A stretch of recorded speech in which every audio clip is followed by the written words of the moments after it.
Thanks to the Seattle Seahawks loss on Sunday Night Football, the Los Angeles Rams are now leading the NFC West and can control their destiny. They get to go to New York to take on Aaron Rodgers and the Jets, who had a victory over Jacksonville in Week 15. My name's Tyler, here with my brother Ryan. We're going to break down this Week 16 matchup between the Rams and Jets. But before we get into that, thank you to everybody that subscribed to the Tracy Take and helped us reach our goal of 6,000 subscribers. If you are new here, and you like the content that we put out, hit that subscribe button and leave a like and a comment. Let us know who you think will win and why. Ryan, Los Angeles Rams went into San Francisco on Thursday Night Football and were able to pull out a tough game against San Francisco. Tough just because it was like so sloppy, so wet, and I think it actually fit perfectly into the hands for the Rams, so they use that to their full advantage. This Rams front seven, I think, has been playing extremely well. Jared Verse and Braden Fisk, and honestly, then too, not just even them, but then too the defensive draft picks, especially in that front seven, has been playing really well. And I think it's going to be a very formidable defensive front over these next several years that teams are going to have to go up against. And another thing too, on top of that, which I think is going to be very interesting in this game as well, is it really helps kind of alleviate some of the troubles from this Rams secondary. They have a pretty weak secondary. I think that's going to be one of the areas that they address in the draft. And it kind of forced San Francisco. It made San Francisco to kind of beat them through the air. And so I think it's going to be one of the matchups, too, the Jets are going to kind of keep looking to capitalize on as they maybe found something against this Jacksonville Jaguars defense, who also has a pretty weak defense, a weak secondary also. Was like Aaron Rodgers had his best game of the season overall, throwing the ball through the air to Devontae Adams. I think Adams had like 150-something, 198 yards. It's like like a throwback to their Packers days. And also shout out to Aaron Rodgers. He led the team in rushing, which is pretty cool.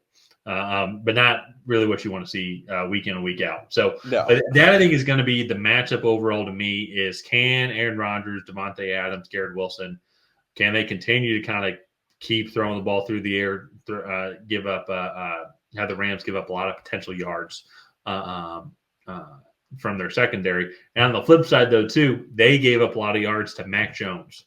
So now they're going to be going up against Matt Stafford, Puka Nacua, Cooper Kupp, and company. Can they potentially somehow find a way to slow down this offense? What are your thoughts on this game overall? What are some of the key matchups that you think each team needs to focus on? Well, that's what I was going to actually hone in on was, one, I kind of expected this Devontae Adams, Aaron Rodgers connection to rekindle a little bit. They had a good connection in Green Bay. They're two really good football players. But this Jacksonville defense is just, they're not threatening in really any sense of the form. The big thing for me was Mac Jones, even as bad as he still somehow seemed to look, actually had a pretty good day against this Jets defense. And I just kind of brings me to an overarching point about the Jets right now is the Jets defense, since Robert Saleh was fired, they have not been near as productive on the defensive side of the ball, in my opinion. Yeah. And to me, it's been in a downward trajectory. It's slowly gotten worse, kind of as the season has gone on.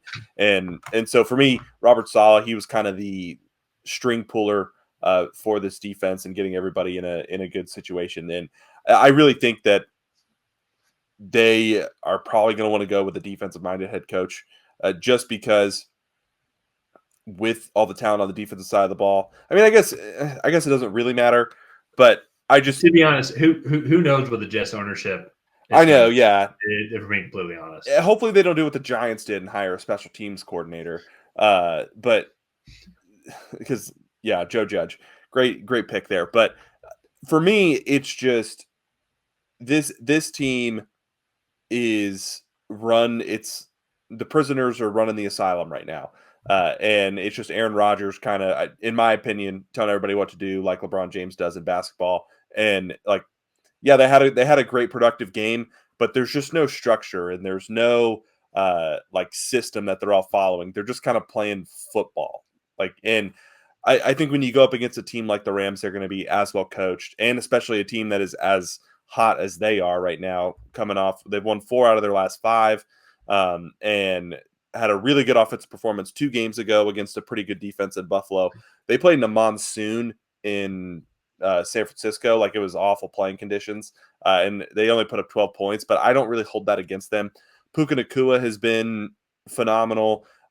Cooper Kupp is as consistent as always, and so like I really like this offense that they put together. And as you mentioned earlier, Jared Verse, Braden Fisk, Cameron Kitchens, those 3 rookies have had really good seasons for the Rams there, and I really like what they've been able to put together. So all in all, I mean, I think this is going to be a good game. I just think I'm leaning towards one team currently. Well, I think that's I think you summed it up well, just kind of on just where these two organizations are. Like the Rams are with Sean McVay leading the way, are much more organized. They have a great leader up front. Not saying that like Aaron Rodgers or the people over there are bad leaders. Some people will probably say that. I'm not saying that. I mean, I'll blame the owners. I'll start there. Well, okay, that's fair. So that's it. Leadership from the owners maybe is extremely questionable. But when it comes then to the Rams organization and when it comes to Sean McVay leading the way and system that they have set up, you have Matt Stafford there at your quarterback. You got a lot of good young guys as well who are bought into the system. They're just playing much more consistently overall. I think they're going to get after the quarterback as well. The Jets' offensive line to me is one of the main reasons why I think this offense is struggling still. They had a good game today, but also it's not like the Jags defense is anything to be worried about. But Rams, they have 31 sacks on the season so far. And let's see, actually, I forgot to look at this earlier, but the Jets have given up 32 sacks on the season, so about the same. So I wouldn't be surprised if there's a couple of sacks as well.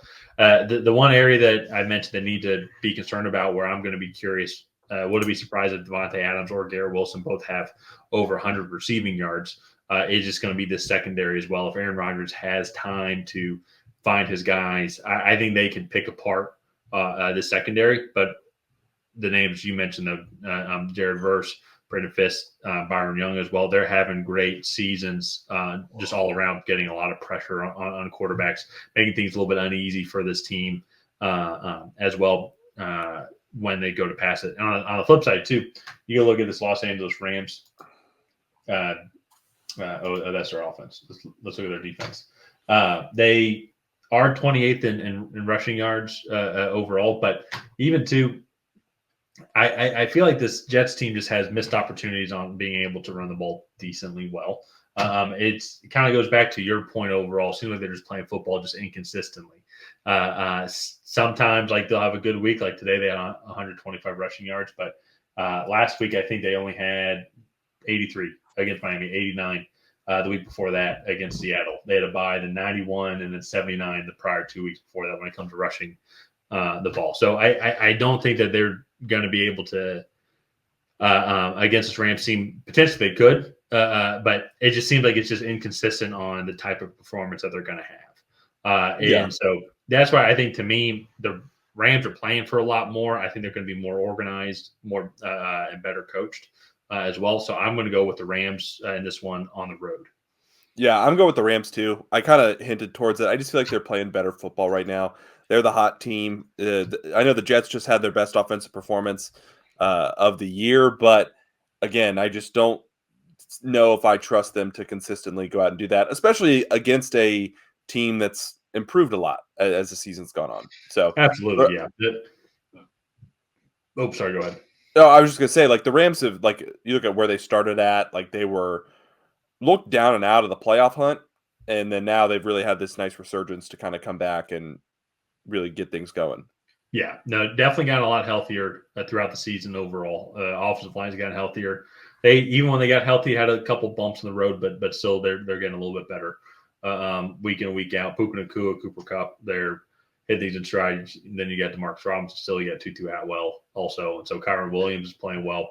So this offense is clicking at the right time. Their front seven is playing well enough.